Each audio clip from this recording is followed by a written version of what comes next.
नमस्कार, मी Akash Jadhav. SBI clerical PU SBI clerical new इंडियाची असिस्टंटची एक्झाम आल्याच्यानंतर खूप लोकांना असं वाटतंय की आपलं सिलेक्शन झालं. इनफॅक्ट जागा ज्या आहेत त्या नेहमीपेक्षा जास्त आहेत. नेहमीपेक्षा जास्त लोकांचं सिलेक्शन होणार आहे. पण एवढं तर नक्की की सगळ्यांचं सिलेक्शन जे ते होणार नाही आहे. तर नेहमी जेवढ्या जागा असतात त्याच्या दुप्पट मुलांचं सिलेक्शन होईल, त्याच्या तिप्पट मुलांचं सिलेक्शन होईल इथपर्यंत आहे. पण एवढं नक्की तर ही वस्तुस्थिती आपण समजून घ्यायला पाहिजे. ह्या लोकांमध्ये जेवढ्या जागा आलेल्या आहेत त्या लोकांमध्ये आपला नंबर कसा लागावा हे आपल्याला पुढच्या महिना 2 महिने 3 महिन्यामध्येचे पाहायचं आहे. हा सगळा पार्ट आपण आजच्या स्टडी प्लॅनच्या निमित्तानं जिथे पाहणार आहोत. ह्याच्या आधीचा आपला जो व्हिडिओ आहे तो सुद्धा 25,000पेक्षा जास्त विद्यार्थ्यांनी पाहिलेला आहे. आणि मला असं वाटतं त्याचा दुसरा टप्पा ज्यात मी सांगितलं होतं की स्टडी प्लॅन आपल्याला काय करायचं, कसं करायचं, अपकमिंग येणाऱ्या दिवसांमध्ये आपल्याचं प्लॅनिंग कसं पाहिजे, हा सगळा पार्ट आजच्या व्हिडिओतून पाहायचा आहे. व्हिडिओची लेंथ जास्त होईल त्यामुळं तुम्ही 1.25 किंवा 1.5च्या स्पीडनं बघा, सो दॅट तो व्हिडिओ तुम्हाला 25-30 मिनिटाच्या आत जो आहे तो संपून जाईल. तर बघा, आपण पुढे येताना आपल्याला आजचा सगळा पार्ट पाहत असताना मला फक्त काय अनाउन्समेंट करायची आहे ती म्हणजे आपली जी ऑफलाईन बॅच आहे संभाजीनगरची त्याची फीस 1 जानेवारीपासून वाढते. तर ती 6 महिन्यासाठी 20 आणि 12 महिन्यासाठी 27,000 होईल. तर ज्यांना असं वाटते की जुन्या फीसमध्ये ॲडमिशन करायचं आहे त्यांनी 31 डिसेंबर 2024च्या आत ॲडमिशन करायचं आहे, सो दॅट त्यांना जुन्या फीसचा लाभ घेता येईल. सध्या SBIची ॲड आल्याच्यानंतर आपण एक SBI 40 हा कुपन कोड आपल्या ऑनलाईन जेवढ्या बॅचेस संकल्प 247 ॲपवर आहेत त्या सगळ्या बॅचेसवर ठेवलेला आहे. ज्या बॅचेसमध्ये प्रामुख्याने आपली बँकिंग प्राईम 8.0 जी 1 जानेवारीपासून चालू होती ती बॅच आहे. पलीकडे ऑफलाईन बॅच आहे. त्याच्यानंतर आपली क्वांट कोर्स आहे. आपण बघितलं तर रिझनिंगचा अमोल सरांचा कोर्स आहे. रिझनिंगचा कंप्लीट कोर्स पण आहे. आणि SBI PO SBI क्लर्कच्या पेपरचा सुद्धा त्यांनी कोर्स स्टार्ट केलेला आहे. इंग्लिश एक्सप्रेसचा कोर्स आहे. त्याच्यानंतर आपण बघितलं तर जनरल अवेअरनेसचा किंवा बँकिंग अवेअरनेसचा ब्रह्मास्त्र कोर्स निखिल सरांचा आहे. आतिश सरांचा कोर्ससुद्धा त्यामध्ये उपलब्ध आहे. प्राईम ॲग्रिकल्चरचा पार्ट ज्यांना असं वाटतं इंटरव्ह्यूच्या 6 महिने अपकमिंग पुढच्या 6 महिन्यामध्ये जेही इंटरव्ह्यू येत आहेत ते सगळे ह्यात झाले पाहिजे, तोही पार्ट आपण ह्यामध्ये उपलब्ध करून दिलेला आहे. बाकी हा ॲग्रिकल्चर आहे.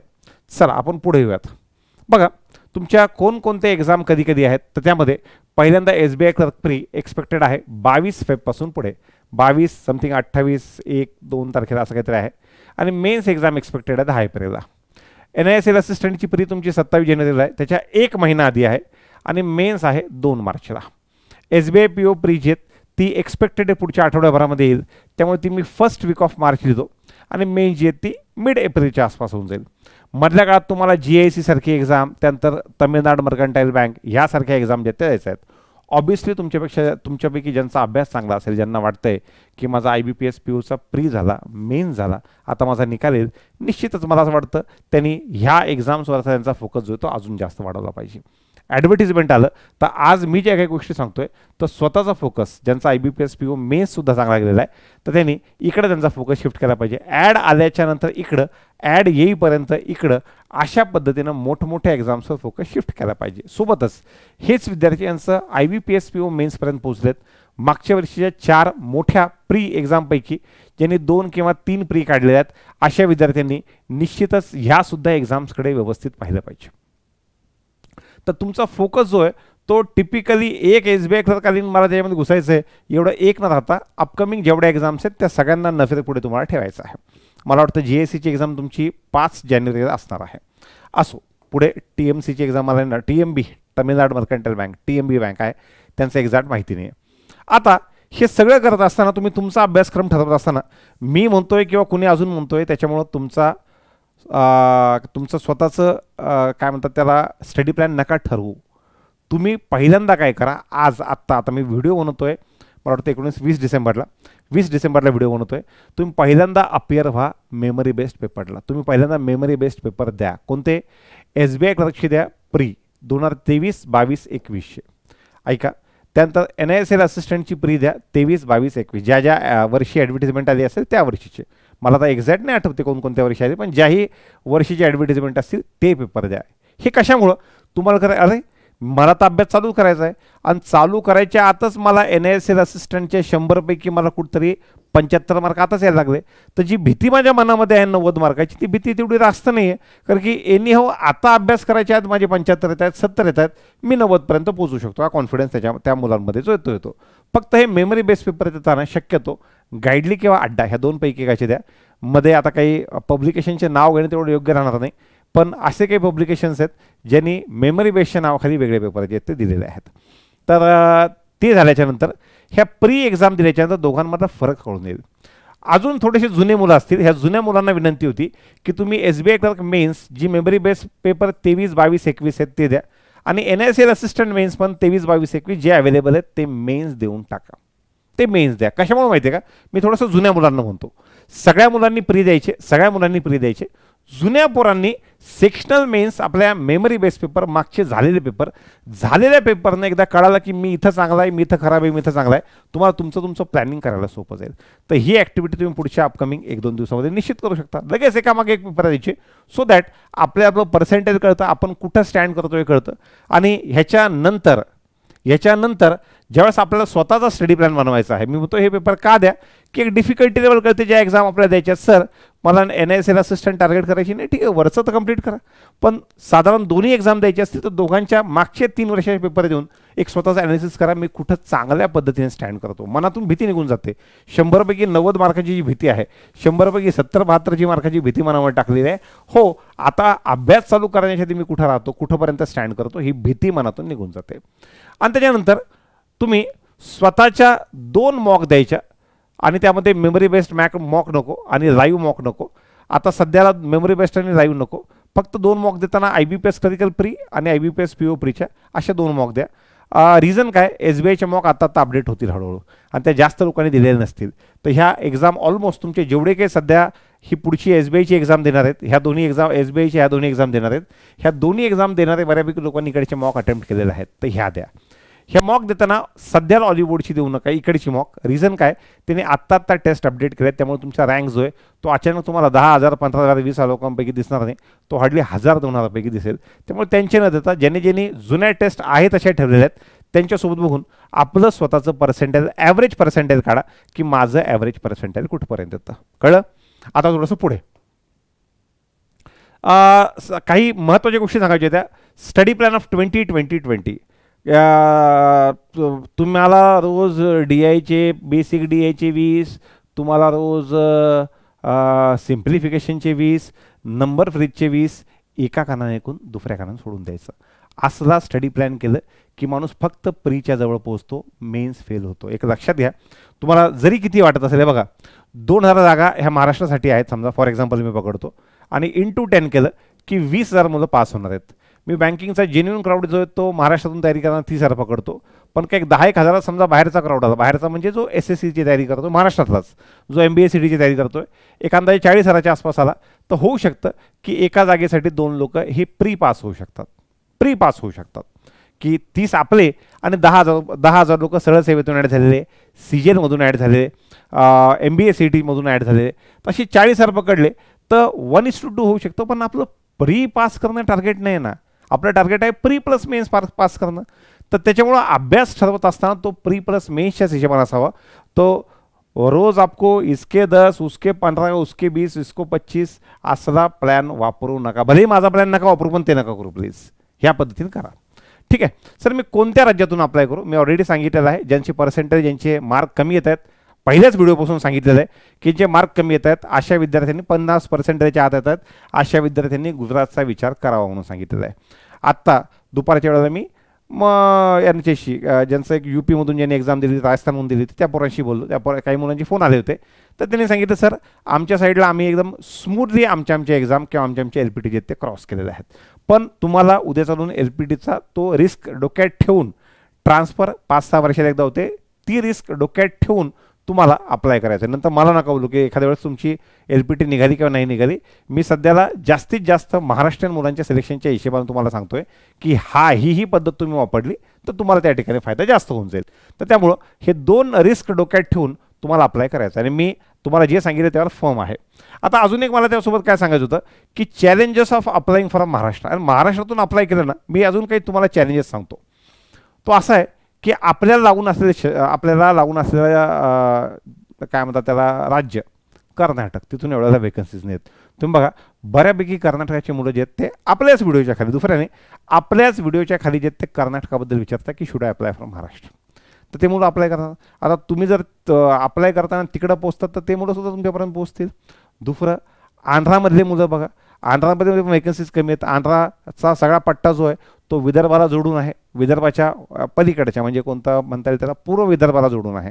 तर तिकडच्या साईडच्या मुलांचे सेंटरमध्ये तुम्हाला जास्तीत जास्त मुलं जे आहेत ते आंध्रा दिसतील. इनफॅक्ट नांदेडपर्यंत दिसतील तुम्हाला हे मुलं जे आहेत ते.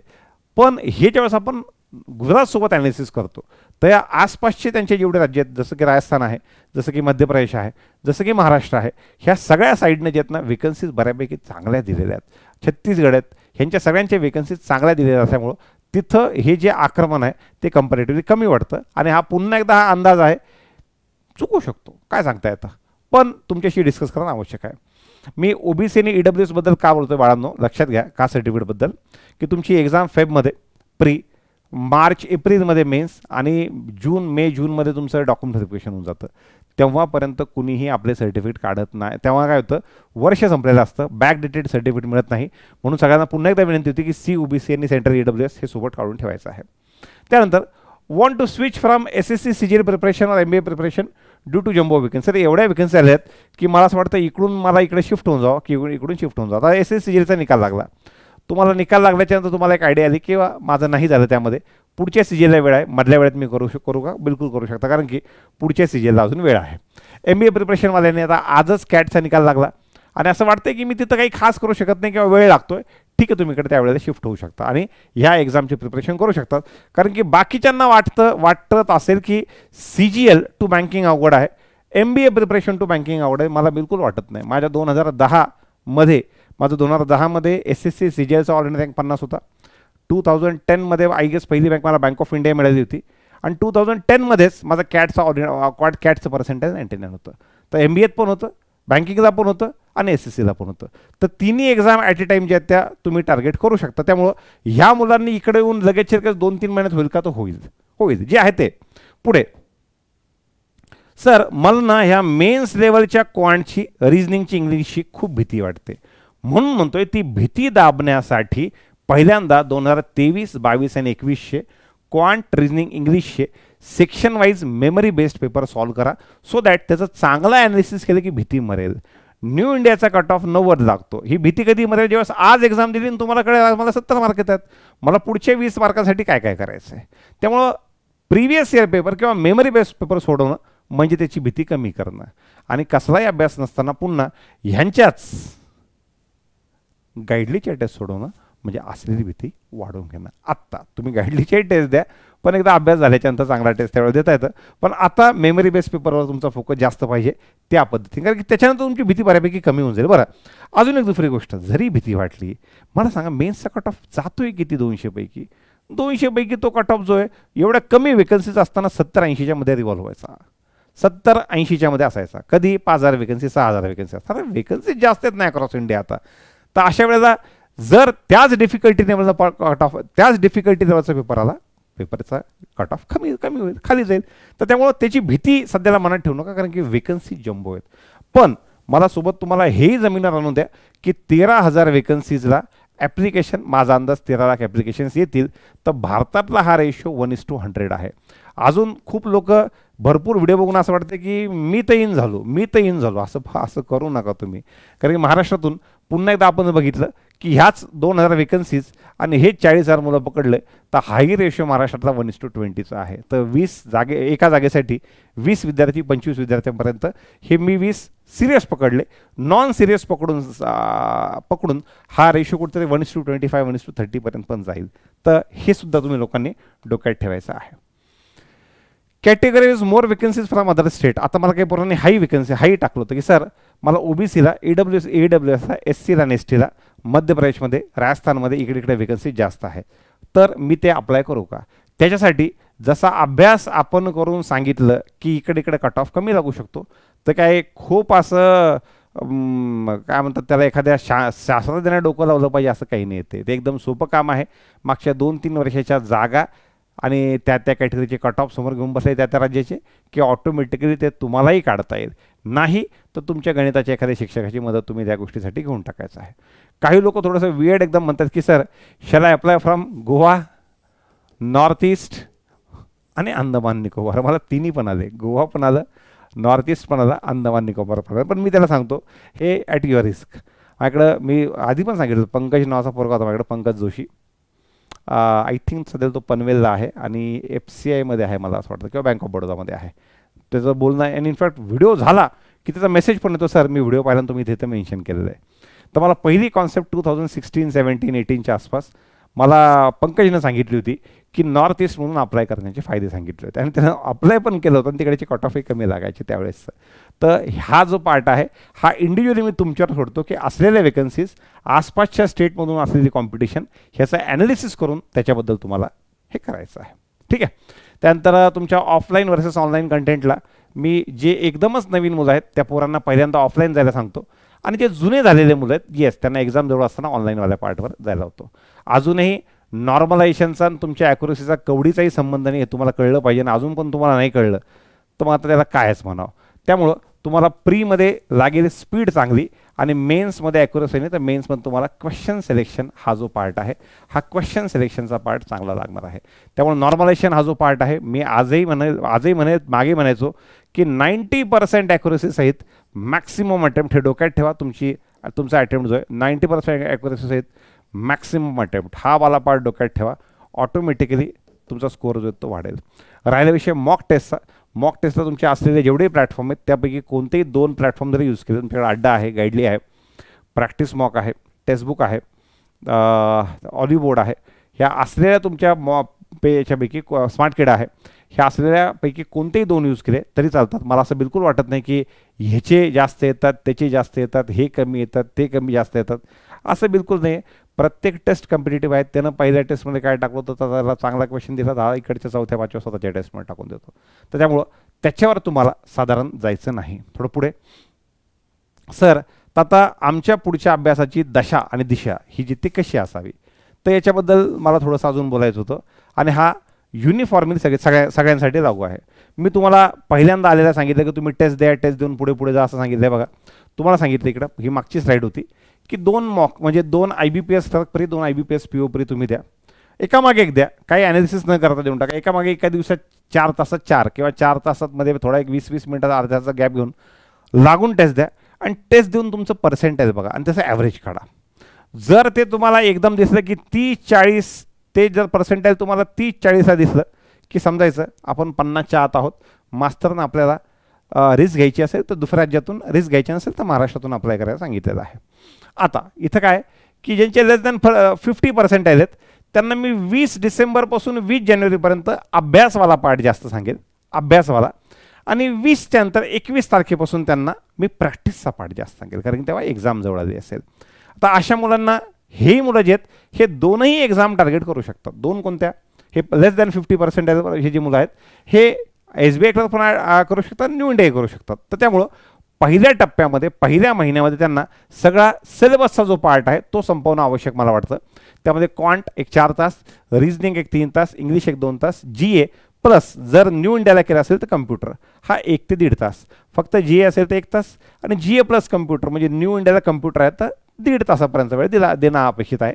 ह्यातला प्रत्येकातला 30-30 मिनिट वेळ मला असं वाटतं डेली क्विजला गेला पाहिजे. 30 मिनिटाचा वेळ हा डेली क्विजला जर गेला आणि डेली क्विज देताना जर तुम्ही एक अरिथमेटिकचा टॉपिक निवडला, एक DIचा टाईप घेतला, एक स्पीड मॅथ घेतलं तर जास्त चांगलं आहे. एक सिटिंग घेतलं, एक पझल घेतलं, एक मिसलेनियस टॉपिक घेतला, चांगली गोष्ट आहे. ह्याचा टॉपिक 1, टॉपिक 2, टॉपिक 3 बदलून घ्यायचं. खूप लोकांना क्विज म्हणलं की फक्त स्पीड मॅथ वाटतं, तसं नाही. एक DI, एक अरिथमेटिक आणि एक स्पीड मॅथचा टॉपिक बदलून तुम्हाला घ्यायचा आहे. तर 30 मिनिटाचा वेळ तिथे घालून राहिलेला वेळ जो आहे तो डिवोट करा. तुमचं अजूनही अरिथमॅटिक वीक आहे, तुमचा अजूनही DI वीक आहे. भले किती लोक सांगोत की बिना अरिथमॅटिक एग्ज़ाम क्रैक किया जा सकता है क्या, क्वेश्चन मार्क, बिना DI एग्ज़ाम क्रैक किया जा सकता है काय ना, मस्त व्ह्यूज येतात. पण मला सांगा तुम्ही तिथे जाऊन थांबणार आहेत का? तुम्हाला पुढे जायचं आहे तर का अरिथमॅटिक चांगलं करू नये जर का वीक असेल तर? मी अशाही पोरांबद्दल बोलतोय ज्यांचं आत्ता IBPS AFOची प्री निघालेली नाही. माझं म्हणणं असं होतं की राहिलेला जो वेळ आहे तो अरिथमॅटिक आणि DIच्या फक्त लेवल 1 आणि लेवल 2 अशा क्वेश्चनसाठी करा. लेवल 1 आणि लेवल 2 जर का मी टोटल लेवल 1, लेवल 2, लेवल 3 पकडत असेल तर त्यापैकी लेवल 3 नका करू. ज्याची डिफिकल्टी लेवल जास्त आहे त्याच्या नका करू. आणि हे करत असताना ह्या महिनाभरामध्ये try to cover maximum topic of arithmetic. आज मी मागे लागणार एक बंदुकीचा घोडा घेऊन तुमच्या डोक्यात ठेवून म्हणणं चल परमिटेशन कॉम्बिनेशन प्रॉबिलिटी करते चुकीचं आहे.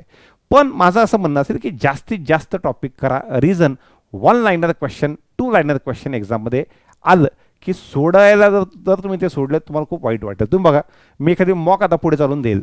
मॉक दिल्याच्या नंतर जर तुम्हाला दिसलं की यार एका लाईनीमधला एक प्रॉबिलिटीचा क्वेश्चन होता मी तो प्रॉबिलिटीकडे पाहिलंच नाही, असं होऊ देऊ नका. ॲटलिस्ट त्याचे लेवल 1 तरी करा. एखादा टॉपिक नाही करायचा ना लेवल 1 तरी करा. तुम्हाला area, side, length, breadth, circle, radius, diameter हा वाला, सर्कमफरन्स हा वाला पार्ट तरी बेसिक करून ठेवा अशी माझी इच्छा आहे. आणि सेम मी याच्याबद्दल पण बोलेल. इथं तुम्हाला कुठं कशाची भीती वाटते? ऑब्वियसली केस रेटची वाटते. चांगलं करून ठेवा.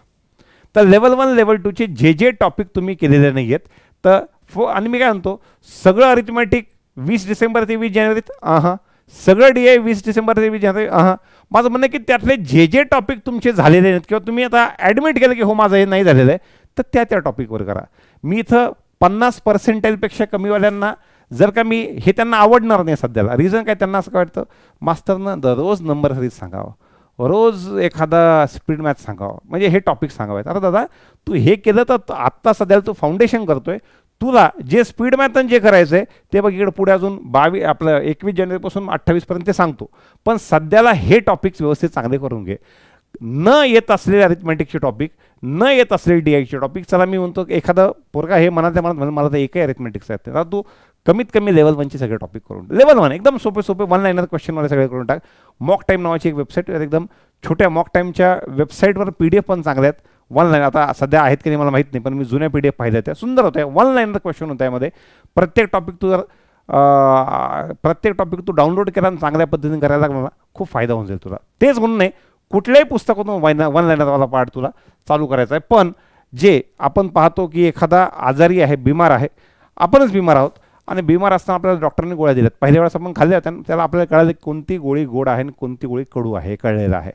तर आपण पण नेक्स्ट टाइम जेव्हा आपल्यासमोर गोळ्या येतात आपण त्यातल्या कडू गोळ्या पहिले खाऊन टाकतो आणि मग गोड गोळी खातो. तर माझं असंच म्हणत होतं की एक्झाम आलेली आहे तर पहिल्यांदा आपण कडू गोळ्या खाऊयात आणि जशी एक्झाम जवळ येईल तशी आपण गोड गोळीच्या पाठीमागे लागूयात.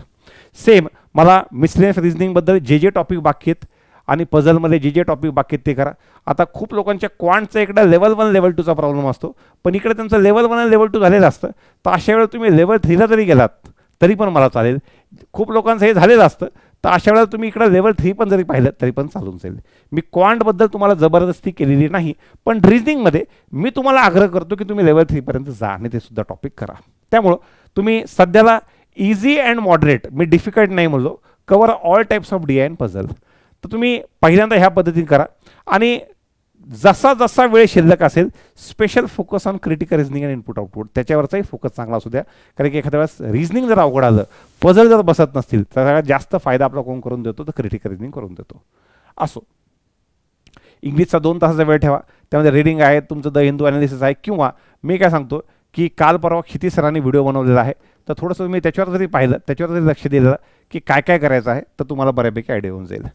ह्या दिवसामध्ये जर कुणी ज्याचा अभ्यास बिचाराचा वीक आहे आणि ज्याचं परी पण निघत नाही आहे आणि असा मुलगा जर GA 4-4, 5-5 तास करत असेल तर आपण कसं कोविडमध्ये मिनिमम 6 फीट की दोरी बनाय रखे, अशा लोकांपासून 100 फुटाची दोरी ठेवा. नादीच लागू नका त्यांच्या जो 4 आणि 5 तास GA करतोय म्हणजे वेळा झालेला सध्याला GAच्या प्रेमामध्ये. तर त्यामुळं अजूनही GA एक्झाम असो किंवा नसो तासभराचा वेळ सध्या द्यायचा आहे. 1-1.5 तासापर्यंत वेळ देऊ शकतो. आता आपले मार्क कमी आहेत तर मार्क कमी असेल तर आपल्याला GA पेक्षा पहिलं क्वांट रिझनिंग चांगलं केलं तर GA वर जाता येईल. पण तेच ज्याचे मार्क चांगले आहेत तो GAचा वेळ वाढवू शकतो, तो जास्त वेळ GAला देऊ शकतो. ज्याचे मार्क चांगले आहेत ते तर आपले मार्क कमी आहेत तर आपल्याला GAला वेळ कमी दिला पाहिजे हे कळायला पाहिजे तिथे. सर ह्याच्यासोबत टेस्टबद्दल तुमचं काय म्हणणं आहे? तर माझं म्हणणं आहे ह्या महिन्याभरामध्ये वीकली टेस्ट तुम्हाला जास्तीत जास्त 3 फुल लेंथ टेस्ट द्या. मी जास्तीत जास्त हा शब्द यूज केलेला आहे. इकडं आपला अभ्यास झालेला नाही आणि इकडं आपण म्हणतो की मला टेस्ट द्यायचा, त्याला काय फायदा? तर त्यामुळं याला एक आमचे एक सर होते शाळेत असताना, खान सर होते. तर खान सर या गोष्टीला असं म्हणायचे की इकडं अभ्यास झालेला नसताना इकडं आपण टेस्टच्या पाठीमागे लागलो म्हणजे एकदम गावरान भाषेत सांगायची की घर में नाही जवारी और अम्मा पुऱ्या पकारी. तर असं होऊ नये तर आपलं इथं काय अभ्यास नाही, काय रोज आपण त्याचा तो फायदा काय त्या गोष्टीचा. तर त्यामुळं जास्तीत जास्त 3 फुल लेंथ टेस्ट तुम्हाला द्यायच्यात. कोणत्या? जर तुम्ही SBI क्लर्कला अप्लाय केला असेल तर SBI क्लर्कचे 3 द्या. न्यू इंडियाला केलं असेल तर तुम्ही एक ही टोटल मॅक्सिमम 3 वीकली, अर्थात 2 दिवसाला एक, 2 दिवसाला एक, 2 दिवसाला. माझं टेस्टवरचा फोकस नाही, माझा फोकस आहे पहिल्यांदा तुमचं प्री आणि मेन्स लेवलचं, लेवल 1 लेवल 2चं तुमचे हे टॉपिक जे ते होणं आवश्यक आहेत, कारण की त्याचा बेनिफिट तुम्हाला पुढे होईल. बरं, हे टॉपिक करत असताना आधी मी तुम्हाला पहिले काय सांगितलं, SBIचे पेपर सोडून टाका सगळे. तर ते पेपर सोडवायचं बेनिफिट तुम्हाला जे आहे की तुम्ही पेपर केले की इथं तुम्ही ते टॉपिक केले, तुम्हाला ते कॉन्फिडन्स वेगळा वाढायचा. तर ह्या मुलांसाठी ह्यांनी पहिल्या महिन्यामध्ये हे करायचं. आणि 20 जानेवारीच्या नंतर तुम्हाला माहिती आहे की ह्यांच्यापैकी काही लोकांची न्यू इंडियाची एक्झाम असेल. मग न्यू इंडियाची एक्झाम असेल तर आता एक्झामचं सीझन आला, चला पुढच्या 7 दिवसात एक्झाम आहे. तर अशा लोकांना मग आता पुन्हा लेस दॅन 50% हे लोक पुढच्या महिन्याभरात काय करतील, पुढच्या महिन्याभरात काय करतील. तर पुढच्या महिन्याभरात ते डेली एक प्री. आता बघा, प्रीची संख्या वाढवली. का वाढवली? कारण की आता इकडे टॉपिक वाईज आपला अभ्यास बऱ्यापैकी झालेला आहे, हे मी अज्युम करतो. आणि आता सर मला सांगा, तुम्ही तरी एवढा अभ्यास केला आहे का? तुम्ही हे जायच प्रश्न विचारू शकता की सर तुम्ही तरी इकडं 4 आणि 3 7 2 9 1 10 10.5 तास अभ्यास केलेला आहे का? हा प्रश्न आहे. पण कसं आहे माहिती आहे का, सांगताना तेवढं सांगितलं आणि मला पोरांकडून 80-85% 90%च्या आसपास अचिव्हमेंट मिळेल, मला माहिती घेणं निकाल येतो ह्या गोष्टीनं. तर मी सांगताना 2 पावलं अधिक सांगतोय सध्या तुम्हाला. पुढे या.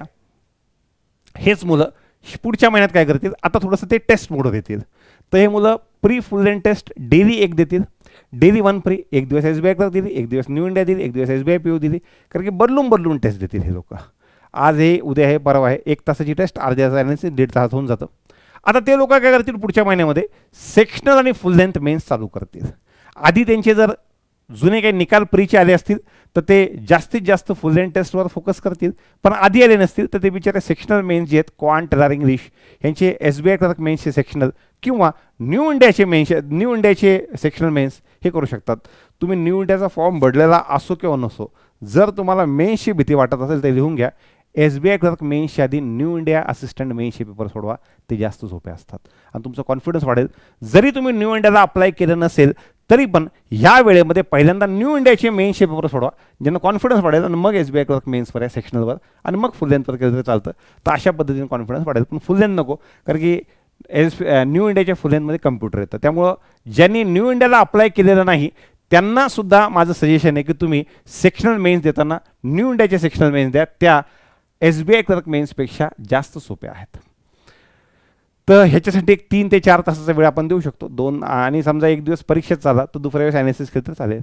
येतं 3 ते 4 तासामध्ये समजा हे 2 सेक्शन होतात, आज होत आहेत, उद्या येत आहेत, परवा होत आहेत. जर 3 पैकी 3 सेक्शन होत असेल चांगली गोष्ट आहे, पण एका दिवशी 3 पैकी 2 जरी सेक्शन होत असेल तरीसुद्धा ओके. तर हळूच सेक्शनचे पर्सेंटेज वाढायला लागले की मधून फुल लेंथ द्यायची. मला माहिती आहे खूप जण जे आहेत हे प्री होईपर्यंत मेन्स देत नाही. तुमचं एवढं इन्शुअर करा की तुमची प्री होईपर्यंत, मग ते 22 फेब्रुवारी होईल, 27 का 28 काय डेट मला नाही माहिती, 1 मार्चपर्यंत आहे, तर तुमची प्री होण्याच्या आधी तुमच्या 5 फुल लेंथ टेस्ट मेन्स झाल्या पाहिजेत. हे लक्षात ठेवा, मॅक्सिमम 5, म्हणजे 3 ते 5 फुल लेंथ टेस्ट झाल्या पाहिजेत. तुमची प्री एक्झाम व्हायच्या आत SBIची एवढ्या फुल लेंथ झालेल्या पाहिजेत. का माहिती आहे का, त्याच्यानंतर एकदा का प्री संपली ना आणि निकाल आला ना, माणसाचा कॉन्फिडन्सच वेगळा असतो. प्री चांगली गेली की मी प्री व्हायच्या आधी 5 मेन्स देऊन बसलेलो आहे, हा कॉन्फिडन्स माणसाचा वेगळा असतो. थोडं पुढे या. जी आणि कम्प्युटरबद्दल हा तिकडचा वेळ सध्या तुमचा कमीच, कारण की आता हळूच वाढवला आपण, 1.5 ते 2 तास केला. आधी किती होता, 1 ते 1.5 तास होता, आता आपण 1.5 ते 2 तास केला. का, कारण की GA प्लस कम्प्युटर आहे. ज्यांनी न्यू इंडियाला अप्लाय केलं त्यांचं कम्प्युटर आहे, ज्यांनी नाही केलं त्यांनी GAवाला पार्ट आहे. GAचा सोर्स तो तुम्ही ठरवायचा आहे, PDF, व्हिडिओ, डिस्कशन. आता मी असं काही बोललं तर आमचा अतिश थोडासा नाराज होऊन जाईल की मला असं वाटतं GA पाठांतराचा विषय आणि तुम्ही लोक जे GA ज्या पद्धतीने करतात ना, मला खरंच हसू येतं. जसं तुम्ही तयारी केलेली तसं मीही त्या स्टेजमधून गेलेलं आहे. पण त्यासाठी तुम्ही हा विकतचा सोर्स घेऊ का, तो घेऊ का, हा घेऊ का, याला करू फॉलो का, त्याला करून याचे 15 क्वेश्चन आले, त्याचे 20 क्वेश्चन आले होते. मला तरी भले तुम्हाला जुन्या काळाचा समजा, पण मला एकदम रबिश वाटतं या गोष्टी. आपला GAचा रोजचा अभ्यास चालू ठेवला 1-1 तासाचा, आणि जेव्हा एक्झाम आली तेव्हा 1.5-2 तासाचा केला, विषय संपतो, कुणीच पुढे जात नाही आपल्या, इरेस्पेक्टिव्ह ऑफ सोर्स. आणि चांगलं पेपर वाचन इंटरेस्ट घेऊन. ठीक आहे, पुढे. तर हा वेळ देऊन राहिलेला जो वेळ आहे, रिमेनिंग टाईम तुमचा हा 1, 2, 3 पार्ट संपला तर ह्या टेस्ट दिल्याच्यानंतर माणसाला कळतं मी कुठं कमी पडतोय. तर कमी पडतोय, तर जिथं जिथं आपण कमी पडतोय, अरे यार ह्या प्रीमध्ये माझं माहीत नाही का, मला रॉंग नंबर फ्रीज येत नाही, चला मी काय करतो, रॉंग नंबर थ्रीची एक्स्ट्रा काही क्वेश्चन करून पाहतो. यार हे मेन्समध्ये केलं मी, पण मला अजून पण त्यातले डी ए असतील, त्यातले अरेंजमेंटिक असतील, पझल असतील, क्रिटिकल रिजनिंग असतील, ह्याची थोडी प्रॅक्टिस बाकी आहे, चला एक्स्ट्रा प्रॅक्टिस करून घेतो. त्यानंतर stuff which you found weak while attempting mock, याच्याला अजून तुम्हाला करताना जे जे करताना असं वाटलं की याच्यामुळे माझा वेळ चाललेला आहे, तर राहिलेला सगळा टाईम तिकडे द्यायचा. अजून हे खूप व्यवस्थित फॉलो करायचं. जे 50, 55, 60% आहेत आणि जे 80-85 वाले आहेत, दादा 80-85-90 वाल्यांनी एखाद दिवस हे अल्टरनेट डेला केलं तरी चालतं. इकडचा वेळ द्या टाकून तिकडं, इकडचा वेळ द्या टाकून इकडं, ज्यांचा 80-90% येतात. असं काही नाही की मी 50च्या पुढच्यांना असं डायरेक्ट सांगतो. जे 50च्या पुढचे येतात, 70-80 वाले येतात, अशाने रोज प्री देण्याची काही गरज नाही, अल्टरनेट डेला दिली या पद्धतीने पण चालून जातं. तर हा वाला पार्ट तुम्हाला तुमची प्री एक्झाम होईपर्यंत होऊ द्यायचं आहे. हे लेस दॅन 50% वाल्या मुलांना सांगतो, हे हळूहळू तिथपर्यंत पोहोचतील. कारण की काय, ह्यांच्या पहिल्या टप्प्यात ते लेस दॅन 50 असतील, पण जसा महिनाभर होईल तर हा करत असताना हे मोर दॅन 50मध्ये झालेले असतील बरं का, मोर दॅन 50मध्ये झालेले असतील.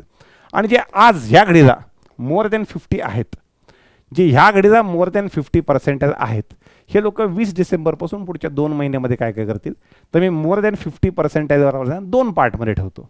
एक थोडेसे जे 50, 60, 70 येत आहेत, हे ज्यांचं प्री पास होणं 50-50 असतं, अशा लोकांनी जे आहेत ना, अशा लोकांनी पहिले 15 ते 20 दिवस, 50 ते 70 वाल्या लोकांनी पहिले 15 ते 20 दिवस ना, दादा तुम्ही हेच करा. जे लोक पहिले 50, 60, 70पर्यंत आहेत, तुम्ही हेच पहिले 15 दिवस करा. हे लोक 1 महिना करतात ना, तुम्ही 15 दिवस करा. तुम्ही पण थोडंसं फ्लोमध्ये या. 50 ते 70चा स्कोर असं काही खूप सेफ स्कोर नाही आहे.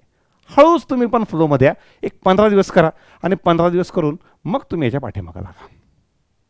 मग तुम्ही पहिल्यांदा 50 ते 70 पहिल्यांदा ओल्ड मागची पीपीटी, ओल्ड स्लाईड मागची स्लाईड करायची आणि 15 दिवस झाले, 20 डिसेंबरपासून एक 5 जानेवारी मग यायला यायचं आहे. पण बाकी जे 70% अनुभव आहेत ना, यांनी लगेच चालू केलं तर चालतं. Pre full and test, SBI करतात, न्यू इंडिया, SBI PO, डेलीची एक म्हणजे 1, 2, 3 ज्या ज्या ॲड समोर असतील त्या त्या ॲड, आणि 80-90 वाल्यांनी रोज दिले नाही तर चालेल, त्यांनी अल्टरनेट डेला दिली पण चालून जातं. 1-1.5 तास वेळेच्यात जातो.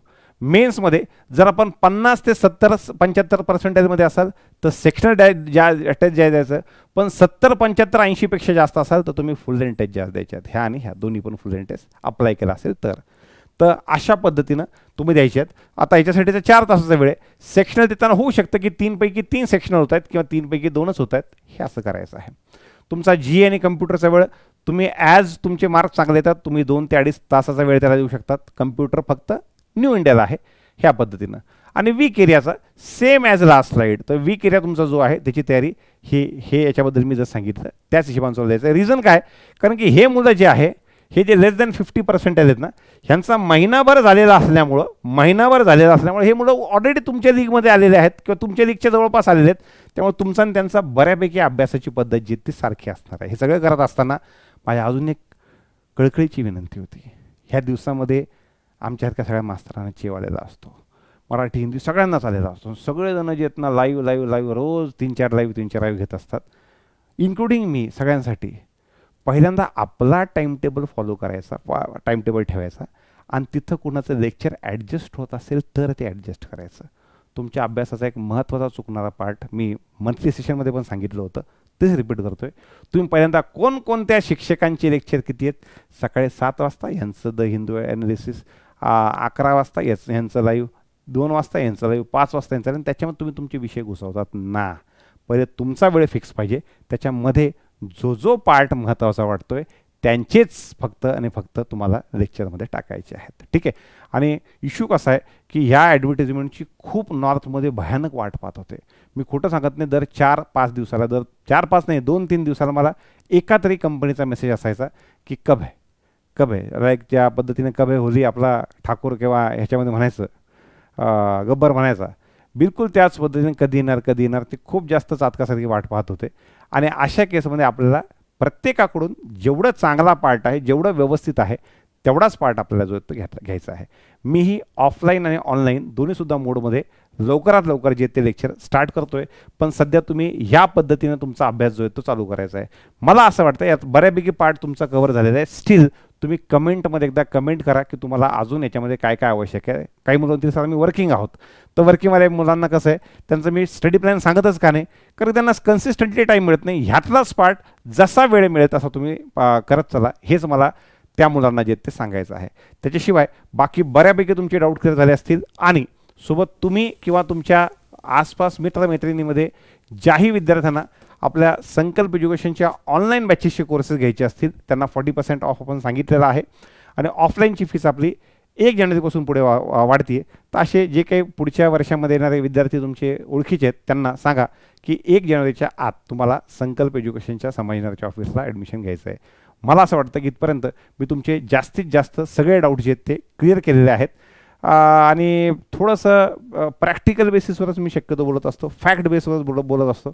मला शक्य ते जे आहे की सिलेक्शन लेके तुम्हाला तुमच्या माँ बाप को तुमको प्राऊड बनाना है, ये बनाना है, माहीत नाही का, मला ते बोलता येतं पण ते फक्त 1 किंवा 2 वाक्याच्या पुढे मग मी जात नाही. तर त्यामुळं आपल्याला कामाचं काय आहे, कसं आहे, कोणत्या पद्धतीने निश्चितच तुमचं सिलेक्शन झालं तर आईवडील जे ते प्राऊड होतीलच. त्यांना एक चांगलं वाटेल, तुम्हालाही चांगलं वाटेल. त्यातल्या मला माझे खूप मनापासून इच्छा आहे की जे 19, 20, 21, 22 पासून तयारी करतात अशा विद्यार्थ्यांचं सिलेक्शन जे ते ह्यांच्यासाठी एवढी मोठी संधी याच्यात आली नव्हती. तर अशा विद्यार्थ्यांनी जे जुने विद्यार्थी आहेत अशा विद्यार्थ्यांपर्यंत जर सिलेक्शन पोहोचलं तर ते निश्चित योग्य व्यक्तींपर्यंत मागच्या काही दिवसापासून जे लोक तयारी करत आहेत त्यांच्यापर्यंत हे सिलेक्शन पोहोचेल. आणि जे चांगली तयारी करतात अशा नवीन विद्यार्थ्यांनासुद्धा ही एक चांगली संधी आहे. तर जास्तीत जास्त विद्यार्थ्यांनी या संधीचा लाभ घ्यायचा आहे. काहीही डाऊट असेल तर खाली कमेंटमध्ये टाका आणि जर सेशन आवडलं असेल तर निश्चित लाईक करा. धन्यवाद.